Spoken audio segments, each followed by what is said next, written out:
В Алекминске подписан документ о сотрудничестве между индивидуальным предпринимателем, который выпускает мясные продукты питания и полуфабрикаты, и администрацией города.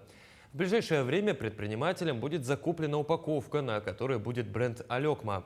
Кстати, при оформлении будет учитываться цвета, которые рекомендованы дизайн-кодом города. С подробностями Елена Фаст.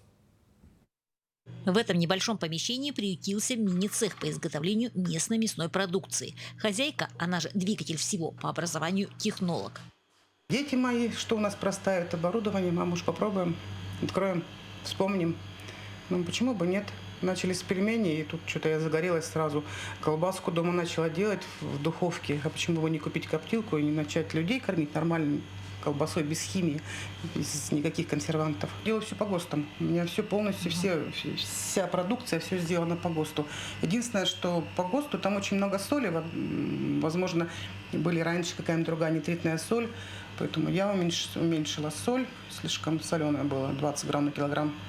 Поэтому я делаю 17, а остальное все через весы до граммочки.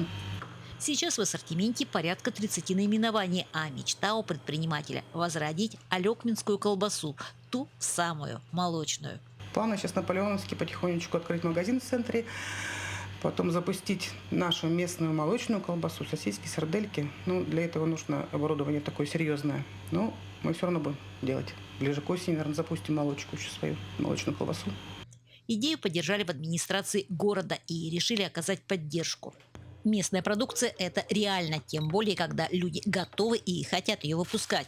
Кстати, цех располагается в Варочнике. Недаром говорят, что история повторяется. Вот в этом здании когда-то можно было приобрести местную продукцию. Оно было предназначено для того, чтобы именно местные алекминчане могли продать здесь излишки своей продукции – овощи, мясо и прочее.